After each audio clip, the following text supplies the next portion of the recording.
श्री कृष्ण ने अपने जीवन काल में अनेक लीलाएं की, जिसमें महाभारत का युद्ध सबसे महत्वपूर्ण था। इस युद्ध के दौरान भले ही श्री कृष्ण ने अस्त्र न उठाने का प्रण किया हो, लेकिन अपनी बुद्धि चातुर्य से उन्होंने पांडवों को जिताने का भरसक प्रयास किया। इसी कड़ी में एक लीला कृष्ण की बर्बरीक के साथ भी है, जो पांडवों के दूसरे ज्येष्ठ भ्राताश्री गदाधारी भीमसेन के पोते थे। कुछ किताबों के अनुसार बर्बरीक पूर्व जन्म में यक्ष थे, जिनका जन्म द्वापर काल में गदाधारी भीमसेन के पोते के रूप में हुआ था। दरअसल भीमसेन ने राक्षसी हिडंबा से विवाह किया था, जिस विवाह के फलस्वरूप भीम को घटोत्कच रूपी पुत्र रतन की प्राप्ति हुई थी। बर्बरीक भीम पुत्र घटोत्कच का ही पुत्र था, जो कि अपने दादा और पिता के समान ही महान बलशाली और हमेशा सत्य का साथ देने वाला था। महान योद्धा और वीर बर्बरीक की पूजा सुप्रसिद्ध खाटू श्याम महाराज के रूप में की जाती है, जिनकी कथा कुछ इस प्रकार से है। बर्बरीक बाल काल से ही वीर और महान योद्धा थे। उनकी माता ने ही बर्बरीक को युद्ध की दीक्षा दी थी। दरअसल बर्बरीक की मां ने मां आदि शक्ति की घोर तपस्या कर उन्हें प्रसन्न किया था और वरदान के रूप में 3 अभेद बाण मांगे थे, जिनमें मां आदि शक्ति ने बर्बरीक की मां को दिए थे। 3 अभेद बाणों की वजह से ही बर्बरीक की मां का नाम 3 बाणधारी प्रसिद्ध था।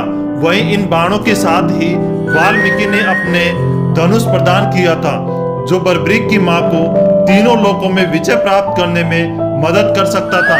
जब कौरव और पांडवों के बीच युद्ध होना सुनिश्चित हो गया, तो इसकी सूचना बर्बरीक को भी प्राप्त हुई। ऐसे में बर्बरीक ने अपने प्रियजनों के साथ युद्ध में शामिल होने का निर्णय किया और मां से विदा लेकर चलने को आतुर हुए।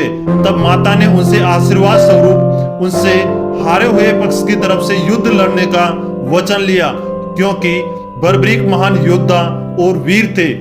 साथ ही उनके पास मां आदि शक्ति का दिया हुआ 3 बाण और धनुष भी मौजूद था, इसलिए वो जिस भी सेना की तरफ से लड़ते उसकी जीत सुनिश्चित थी। भगवान श्री कृष्ण ये भली भांति जानते थे कि इस युद्ध में हार कौरव की होगी और बर्बरीक को माता के वचन के अनुसार उसी पक्ष की ओर से लड़ना होगा। इसलिए श्री कृष्ण ब्राह्मण वेश में बर्बरीक को रोकने चल दिए। बर्बरीक को रास्ते में ब्राह्मण वेश में रोकते हुए उन्होंने बर्बरीक से रणभूमि की ओर जाने का प्रयोजन पूछा, जिसका जवाब सुन ब्राह्मण वेशधारी श्री कृष्ण ने बर्बरीक का मजाक बनाया और कहा कि क्या वो केवल 3 बाणों से युद्ध लड़ेंगे। तब बर्बरीक ने उत्तर दिया कि केवल एक ही बाण पूरी शत्रु सेना को मार गिराने के लिए पर्याप्त है। साथ ही ये बाण कार्य पूरा करने के बाद अपने तर्कस में वापस भी आ जाएगा, और यदि तीनों बाणों को प्रयोग में लाया गया तो तीनों लोकों में हाहाकार मच जाएगा। लेकिन ब्राह्मण वेशधारी श्री कृष्ण ने इस बात पर भरोसा न करते हुए कहा कि अगर ऐसा है तो तुम इस पीपल के पेड़ के सारे पत्तों को एक ही बाण से भेद कर दिखाओ, जिसके नीचे हम दोनों खड़े हैं। बर्बरीक ने इस चुनौती को स्वीकार करते हुए तर्कस से एक बाण निकालकर ईश्वर को याद कर चला दिया। उस बाण ने क्षण भर में ही सारे पीपल के पत्तों को भेद दिया और श्री कृष्ण के पैरों के इर्द गिर्द नाचने लगा। दरअसल श्री कृष्ण ने एक पीपल के पत्ते को पैरों के नीचे छुपा लिया था, जिसकी वजह से वो बाण अपने लक्ष्य को पूरा करने के लिए वहीं मंडरा रहा था। इस पर बर्बरीक ने उन्हें पैर को हटाने के लिए आग्रह किया और कहा कि इस बाण से आपके पैर को चोट पहुंच सकती है। ब्राह्मण वेश में पहुंचे श्री कृष्ण ने बर्बरीक से दान की मांग की, जिसके उत्तर में बर्बरीक ने यथासंभव दान देने की बात का वचन दिया। बर्बरीक के वचन देते ही श्री कृष्ण ने बर्बरीक के सिर का दान करने को कहा। इस पर बर्बरीक ने ब्राह्मण वेशधारी कृष्ण से असली रूप में दर्शन देने का आग्रह किया। तब श्री कृष्ण ने उन्हें चतुर्भुज रूप में दर्शन दिए।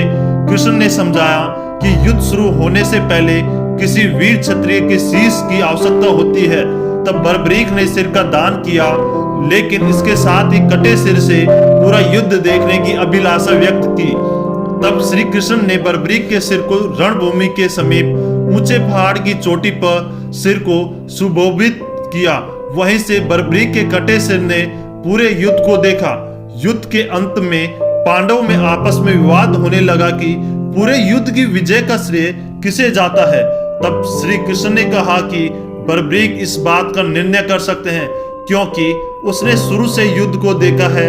तब बर्बरीक के कटे सिर ने श्री कृष्ण को युद्ध की विजय का श्रेय दिया और कहा कि कृष्ण की बुद्धि, चातुर्य और साहस निर्णय युद्ध नीति की वजह से ही युद्ध निर्णायक रहा है। प्लीज हमारे चैनल को जरूर सब्सक्राइब कर देना। प्लीज जरूर सब्सक्राइब कर देना। आपके एक सब्सक्राइब से हमें बहुत मोटिवेशन मिलता है, इसलिए प्लीज हमारे चैनल को जरूर सब्सक्राइब कर देना।